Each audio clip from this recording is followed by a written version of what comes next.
behalf of First Corinthians Life Group, I would like to share to you this special video that we made especially for you to feel the spirit of Christmas in spite of this pandemic that the world is facing right now.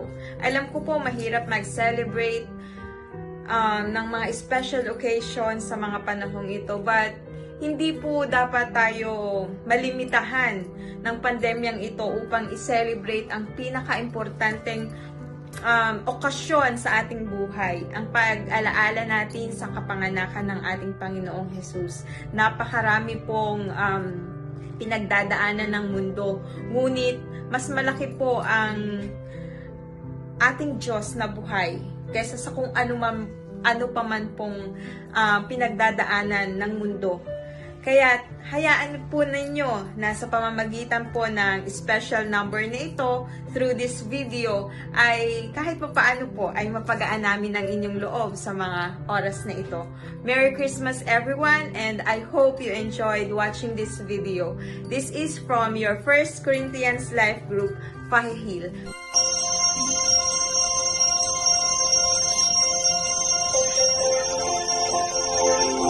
Merry Christmas!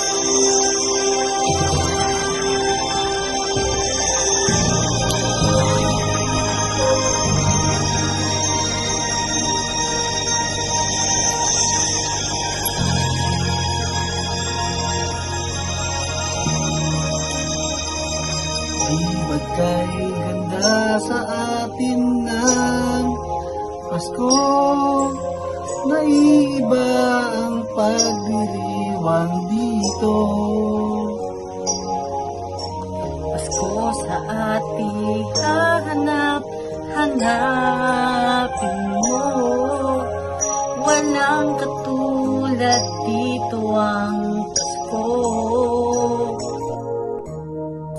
Lagi mo na maiisip na sila'y andito sana, at sa Noche Buena ay magkakasama.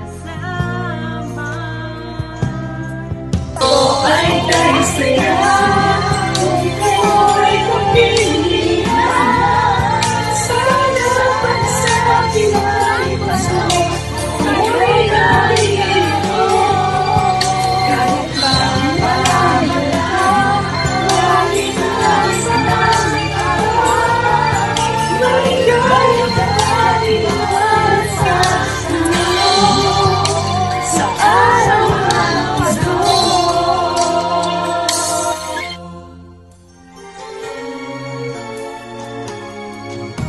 Sa ibang bansa'y di mo makikita.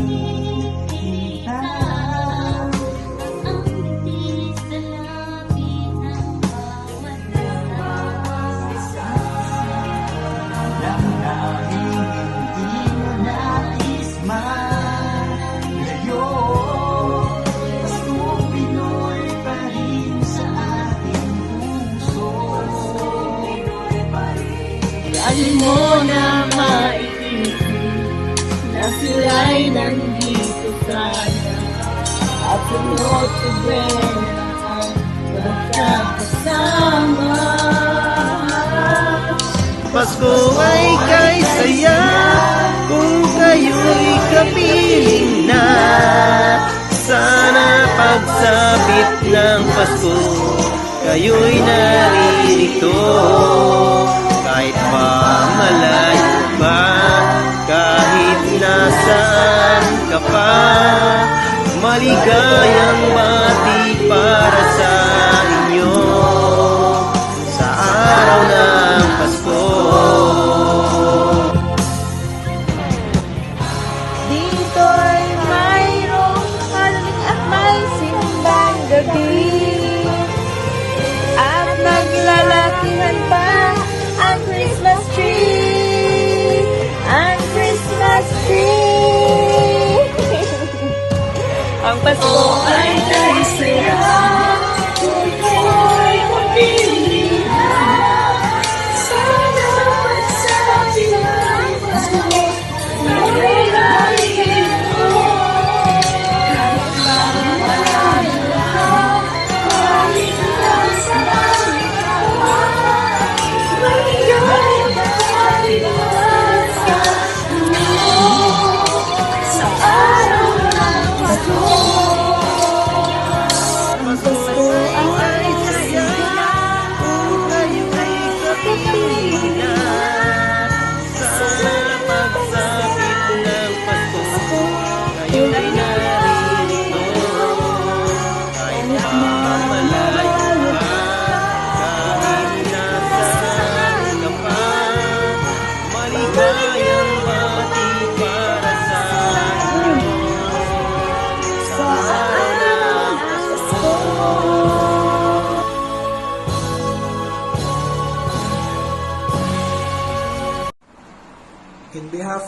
First Corinthians Life Group. Kami po ay bumabati ng maligayang Pasko sa bawat isa. Maraming salamat po and God bless everyone.